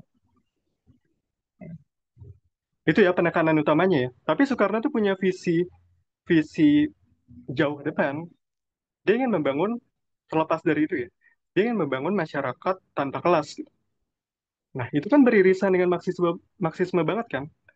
Membangun masyarakat egaliter tanpa penindasan satu kelas terhadap kelas lainnya. Nah, kalau kalau sama dengan Marxisme ya udah, ngapain ngikut Marxisme mungkin gitu. Yang membuat ideologi Marxisme itu tidak berkembang. Belum lagi Mas faktor dari Orde Baru Mas. Ketika Orde Baru berkuasa, hal-hal apapun yang berkaitan dengan Soekarno itu dibumi hanguskan. Itulah bahasa kasar. Gitu ya. Jadi Marxisme itu dilepaskan dari unsur paling fundamental yaitu Marxisme. Gitu. Seolah-olah pernah ada era di mana Marxisme itu hanya diartikulasikan sebagai nasionalisme belaka gitu. Jadi unsur Marxismenya itu nggak disebut. Karena rezim Orde Baru kita ketahui anti sekali dengan Marxisme kan. Ya, mungkin itu Mas Ilham Taufik, terima kasih banyak atas pertanyaannya yang sangat bagus ya. Satu lagi, Baik. Bang, eh, maaf ya kalau saya bertanya kayak Nggak apa-apa, saya tadi gitu kan, mungkin masih panjang. resmi itu ideologi atau bukan? Eh, Hmm. menurut menurut pendek pengetahuan saya dari beberapa sumber literatur, ada di buku Ignatius Gatot Saksono sama Peter Hmm. Casenda. Eh, Oh, iya. Peter Cassende. ya, dari Ignatius Gatot Saksono itu membicarakan Marxisme ini sebagai gagasan politik gitu kan. Tetapi di Peter Casenda itu eh, lebih fokusnya itu kepada konsep. Nah, saya bertanya kepada dosen saya, eh, Marxisme ini ideologi atau bukan, Pak? Lalu beliau menjawab, bukan katanya, bukan ideologi. Tapi di DBR sama di buku PNI Hadis PNI Hadi sama USEP itu saya kok lupa itu. Dia menjelaskan bahwasannya Marxisme itu adalah ideologi. Nah, itu saya menjadi apa ya? Menjadi bingung gitu kan terkait memahami Marxisme ini sebagai ideologi atau gagasan politik atau konsep bernegara gitu kan. Iya, iya. Mungkin ini ada kaitannya dengan video yang viral kemarin kali ya. Apakah Pancasila itu ideologi atau falsafah negara gitu ya? Iya, Mungkin seperti itu. iya betul. Tapi Mhm. menurut saya Mhm. Marxisme ini menurut pengakuan saya ini mah. Tapi Marxisme ini menurut saya eh, bukan ideologi, tetapi pandangan hidup pada waktu itu. Dari munculnya Marxisme di tahun 1922, dirancangnya oleh Bung Karno, sampai Bung Karno di penjara di Sukamiskin, lalu dibebaskan kembali, menurut saya relevannya Marxisme ini bukan ideologi gitu kan. Menurut Bung Fauzan seperti apa? Karena saya butuh butuh pengakuan dari beberapa pihak yang benar-benar apa namanya memahami terkait konteks Marxisme ini, karena itu menjadi rujukan saya untuk penelitian gitu kan.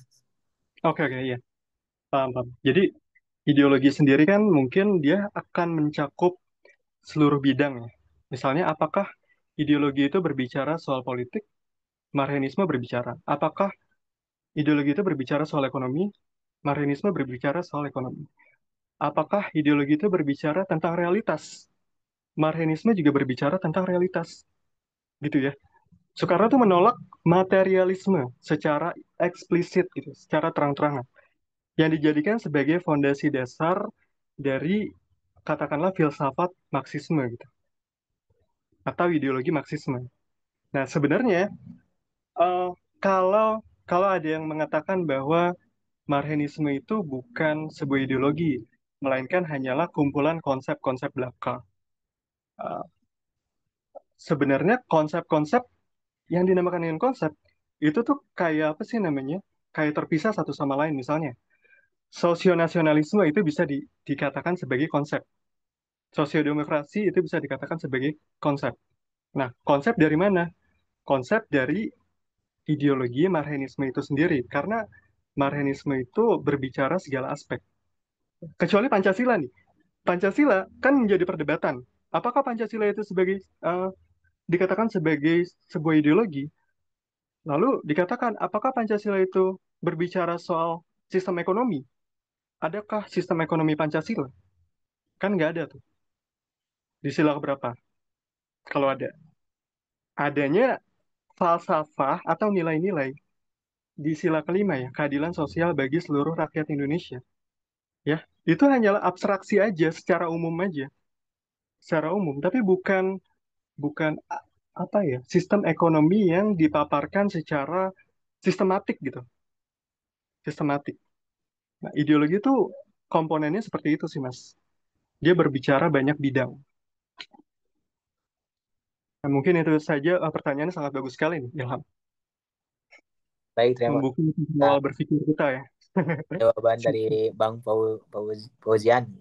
Ya, makasih banyak Mas Ilham. Ya, Makasih Mas Ilham. Ini ada satu pertanyaan Bang Fauzian sebelum nanti ke Ibu Evi Sutrisno. Ada satu pertanyaan yang disampaikan melalui WhatsApp saya. Ini ada dari teman Unesa yang bertanya atas nama Acadia. Kak, izin mau bertanya, kalau feodal itu seperti kekuasaan borjua sebagai penguasa mutlak. Apakah seperti itu pemahamannya? Itu yang pertama. Yang kedua, kalau pandangan mengenai fasis itu seperti apa ya dari diskusi pada malam hari ini dan juga mengenai tentang feodal. Mungkin itu yang bisa disampaikan oleh saudari Aca dia, bisa ditanggapi oleh Bang Fauzian. Silakan.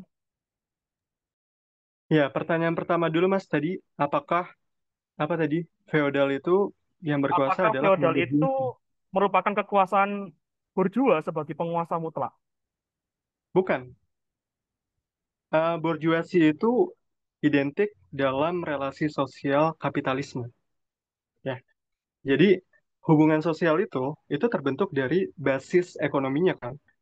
Kalau ekonominya secara dominan itu kapitalisme, otomatis yang berkuasa secara absolut itu biasanya adalah kaum kapitalis. Kayak sekarang nih kita, yang berkuasa sekarang di dunia itu elit global kan. Itu namanya kapitalis tuh. Mark Zuckerberg dan lain sebagainya. Itu kapitalis gitu. Nah, tapi kalau feodal, yang berkuasa itu adalah tuan tanah dan bekerja sama dengan kaum aristokrat, kaum bangsawan. Biasanya seperti itu. Atau rezim kolonial kalau mereka berkuasa di satu tanah kolonial gitu. Nah, pertanyaan kedua apa, Mas? Pertanyaan kedua dari Mbak Aca, kalau menurut pandangan pemakai diskusi pada malam hari ini tentang fasisme, itu seperti apa ya? Fasisme. Maksudnya di fasisme versi Soekarno atau versi saya gitu? Ya, cuma ditulis seperti itu aja sih. Tapi bisa diberikan tanggapan aja sih mengenai tentang fasisme dari pandangannya Bruno ataupun mungkin dari sudut pandangnya Abang Fauzian. Silakan. Oke, fasisme itu kan lahir dalam konteks ini ya, sebelum Perang Dunia Pertama ya, sampai akhirnya memicu Perang Dunia Pertama pada saat itu. Di situ ada apa namanya? Ada Jerman, ada Italia. Fasisme itu muncul sebenarnya sebagai sebuah reaksi terhadap katakanlah kegagalan kapitalisme yang baru lahir. Jadi kapitalisme itu pada saat itu masih bocah lah, belum berkembang gitu. Makanya sering mengalami krisis-krisis ekonomi. Termasuk salah satunya Great Depression kan, tahun 1929, 1930, yang membuat krisis ekonomi di seluruh Eropa. Jadi pengangguran di mana-mana gitu. Harga bahan pangan itu mahal. Itulah muncullah satu tokoh yang kemudian berbicara seolah-olah sebagai Mesias, juru selamat gitu kan. Dia kemudian mengidentifikasi dirinya sebagai ras-ras yang identik dengan rakyat gitu. Misalnya Hitler ya. Hitler itu kan mengidentifikasi dirinya dengan dan bangsa Jerman ya, dengan ras Arya ya. Superioritas ras Arya. Makanya munculnya Nazi. Di Italia juga muncul fasisme gitu. Karena dia berpikir bangsa Italia dalam sejarahnya itu berkuasa, kekaisaran Romawi gitu kan. Kenapa sekarang Italia bisa bisa mundur? Begitupun Jerman ya. Kenapa Jerman bisa mundur? Wah, ini gara-gara Yahudi nih, gitu kan reaksinya. Nah, itu sebenarnya manifestasi dari perlawanan terhadap kapitalisme aja sebenarnya. Kapitalisme. Tapi pertanyaannya adalah, apakah fasisme kemudian menolak kapitalisme? Tidak. Pada gilirannya, ternyata fasisme itu bekerja sama dengan kaum kapitalis. Ya, misalnya Hitler disokong oleh pengusaha besar siapa? Siapa namanya? Mussolini juga disokong oleh pengusaha besar siapa gitu. Di belakangnya tetap ada kaum kapitalis. Itu ya gambaran secara umum ya. Ya kalau pandangan Soekarno kan udah jelas menolak tuh. Ya, Itu sih. terima kasih Bang untuk Terima pertanyaan kasih. dari Mbak Aca ini yang disampaikan melalui WhatsApp saya. Sekarang ini pertanyaan terakhir ya. Ini karena sudah hampir setengah 10, saya berikan kesempatan terakhir kepada Ibu atau Mbak Evi Sutrisno untuk menyampaikan pandangan atau pendapat atau tanggapan. Silakan, Ibu. Ya, selamat malam. Eh, saya ingin penasaran ya, tadi dengan pemaparan Mas Fauzi, itu saya ingin bertanya, bagaimana sebetulnya mengaplikasikan Marhainisme ini dalam sistem ekonomi di bawah pemerintahan Soekarno. Ya, sependek saya tahu, koperasi itu dianggap sebagai sistem terbaik dan paling cocok dengan konsep Marhainisme. Benar nggak itu? Nanti tolong dijelaskan. Tapi yang saya heran, kenapa koperasi itu tidak berkembang dan bahkan kemudian ada masalah ya bersaing dengan sistem perdagangan yang sudah dibangun sejak zaman Belanda, di mana Tionghoa diberi mandat untuk berdagang dan ini kemudian berujung dengan konflik dan kekerasan ya terhadap Tionghoa di eh, di bawah kepemimpinan Soekarno, di mana sependek saya tahu tuh ada gerakan Asaat yang diinisiasi oleh seorang militer bernama Muhammad Asaat yang menyerang Tionghoa-Tionghoa terutama yang tinggal di pedesaan, aset-asetnya direbut dan kemudian apa namanya mereka dipaksa untuk pindah ke kota. Nah, saya ingin bertanya, sebetulnya di mana eh, sikap Soekarno di dalam kasus ini. Ya, itu saya ingin dengar penjelasan dari Kak Fauzi. Terima kasih. Terima Terima kasih. kasih Bu Evi. Silakan, Ya. Bang Fauzian. Terima kasih Bu Evi atas pertanyaannya. Yang pertama, apakah koperasi itu sesuai dengan prinsip Marhinisme begitu ya? Eh, Pasti sesuai ya Bu ya.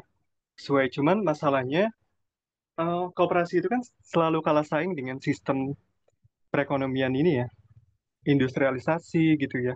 Dia selalu kalah, misalnya koperasi mana, terus ada franchise nih Indomaret, Alfamart, dia bakal bisa kalah gitu.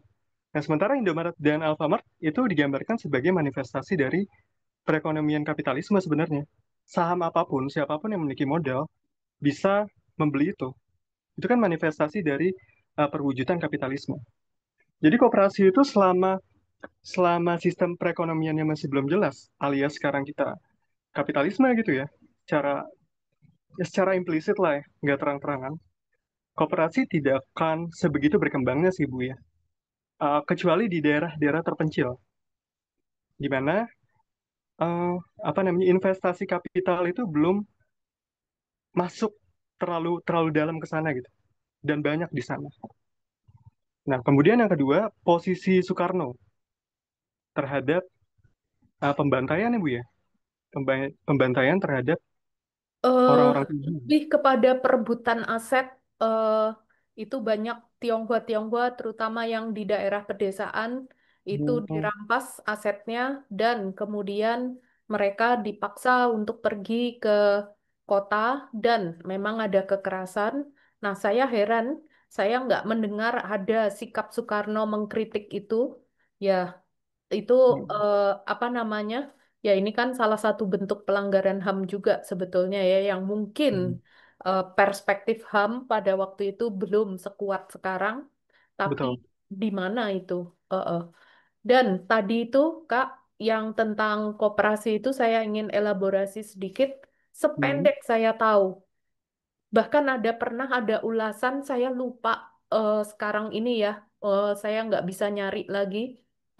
Tapi pernah ada ulasan artikel yang menunjukkan bahwa awal koperasi itu diimplementasikan sampai dengan tahun sekitaran 53 atau 54 artikel itu terbit.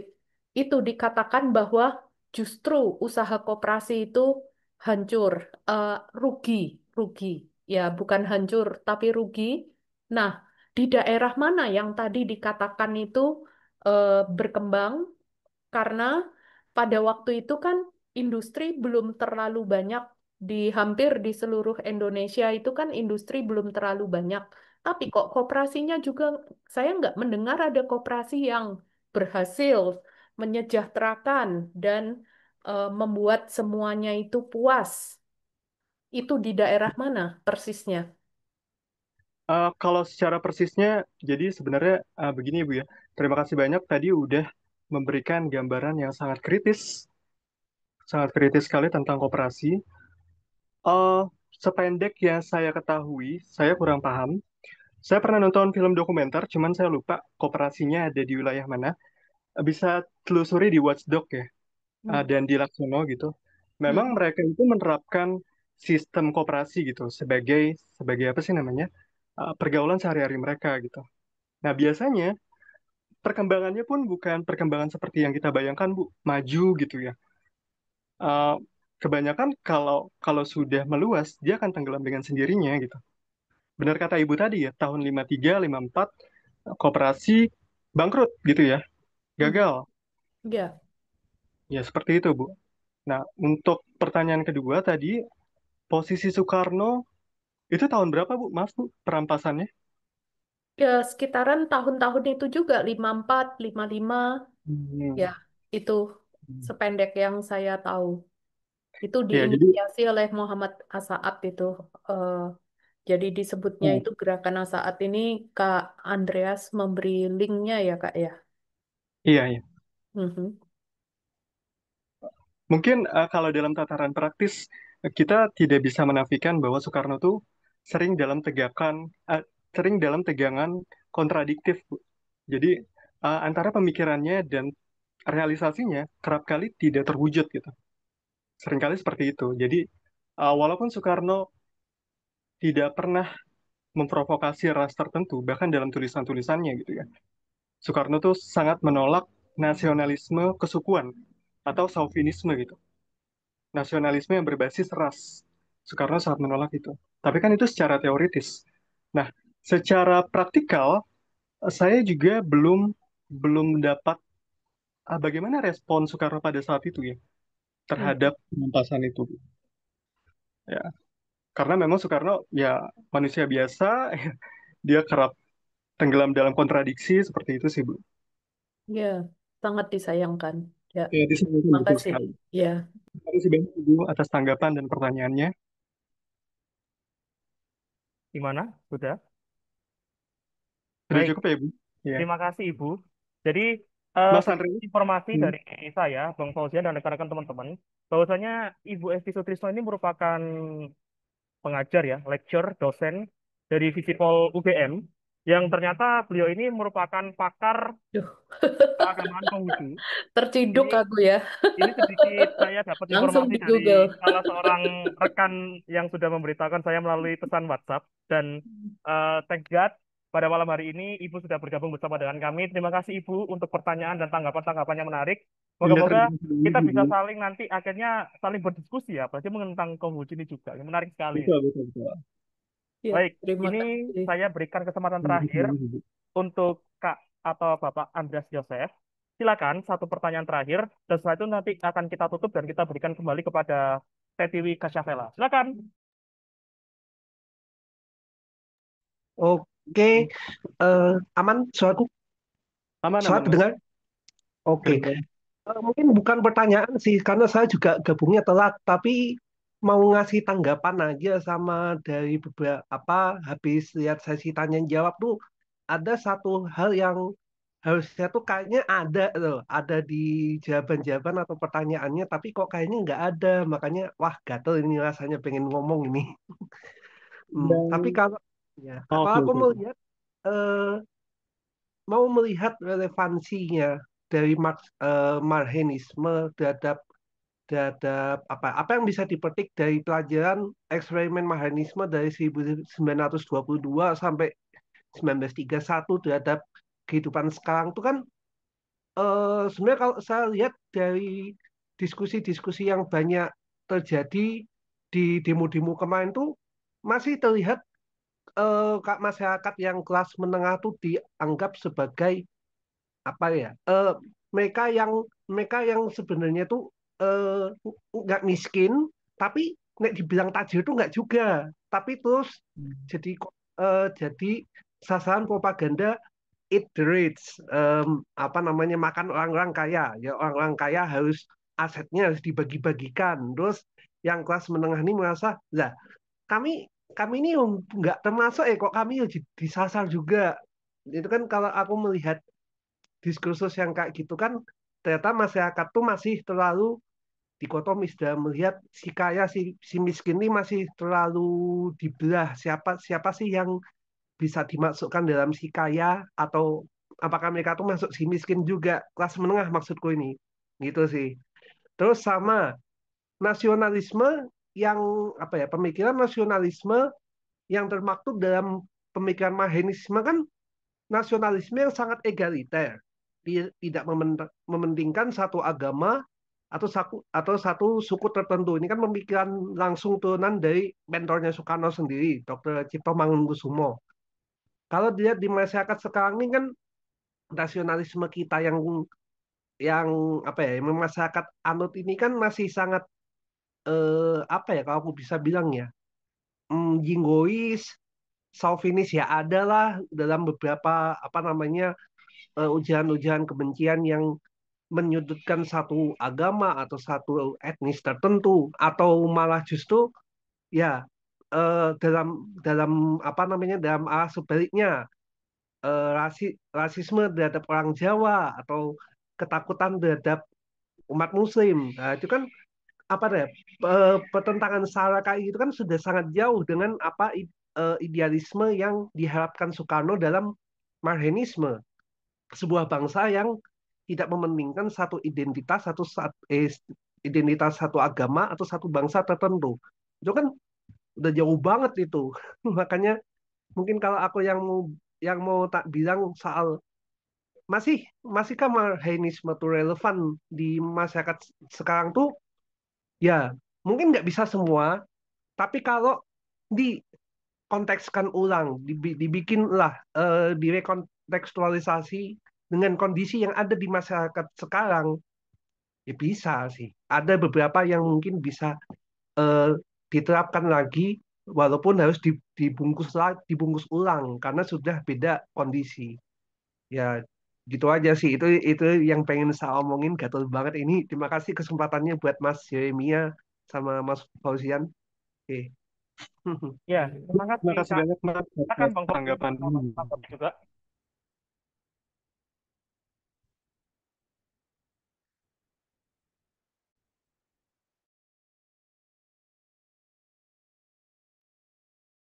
Halo, Bang Fauzian?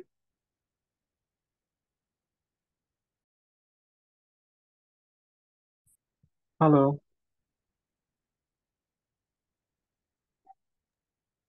halo, Silakan, tes. silakan ditanggapi Bang Fauzian. Oh iya, tadi ada gangguan jaringan sedikit ya.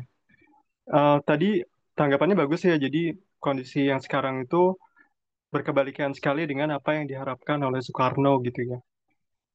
Seperti itu ya. Jadi masih ada diskriminasi ras atau pertentangan antar agama gitu, intoleransi dan lain sebagainya gitu. Memang ini PR kita bersama ya. Jadi Marxisme itu walaupun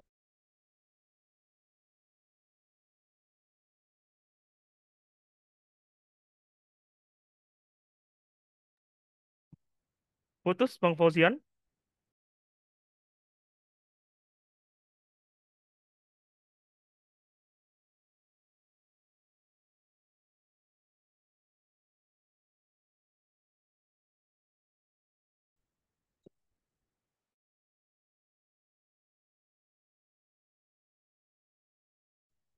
Halo Bang, gimana Bang?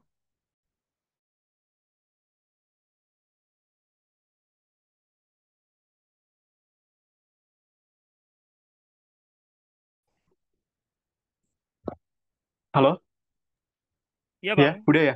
Tadi ada Oke, oke. gangguan Mas. Sampai mana saya tadi ya? Masih belum Eh, kok, masih belum tadi. Masih belum sama sekali. Nah, tanggapan saya tadi udah sampai mana? Ini Kak, sampai kondisi sekarang berkebalikan dengan Soekarno, kan Soekarno Oh pengen iya.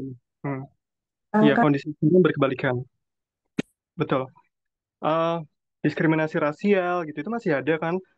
Terus intoleransi agama juga masih ada. Ini PR kita bersama bahwa Marxisme itu masih ada yang relevan kok gitu. Nilai-nilainya yang bisa kita terapkan. Kemudian dari sistem ekonomi juga sebenarnya bisa kita evaluasi lagi gitu. Tidak kita buang mentah-mentah. Nah, mungkin itu saja tanggapan saya, Mas Andreas. Gimana, Mas? Mas Jeremia? Bisa ditutup? Cukup. Dan Ya, cukup. silakan untuk closing statement terakhir dari Bang Fauzian. Ya, closing statement-nya mungkin lebih tegas saja ya. Jadi, judul saya kan dialektika Marxisme sebagai dialektika pemikiran Soekarno dan Marxisme. Maksudnya adalah Soekarno itu tidak pernah benar-benar mengadopsi Marxisme itu secara dogmatis karena pertama-tama tuh Soekarno punya cara pemikiran sendiri, sinkretik dan juga eklektik. Dia bisa menggabungkan nilai-nilai tertentu, bahkan ideologi-ideologi yang berkembang pada masa itu. Mungkin itu saja, Mas. Ya, baik. Terima kasih Bang Fauzian untuk pemaparan dan juga tanggapan-tanggapan yang sangat menarik luar biasa. Tapi karena waktunya sudah cukup malam, sehingga kita bisa cukupkan dahulu sampai di sini. Saya Yeremia Satria, Yeremia Ong sebagai moderator. Mohon maaf sebesar-besarnya apabila dalam diskusi pada malam hari ini mungkin ada tanggapan-tanggapan dari rekan-rekan baik di kolom komentar atau yang mau raise hand yang mungkin belum bisa saya tanggapi dan kita bisa membahasnya nanti apabila Abang Fauzian dimasukkan oleh TTW ke dalam grup temu sejarah. Saya kembalikan lagi kepada TTW untuk dokumentasi terakhir. Silakan TTW. Oke, terima kasih Kak. Nah, buat teman-teman yang mau open cam boleh kita foto screenshot dulu ya. Oke, udah ready semua yang mau foto?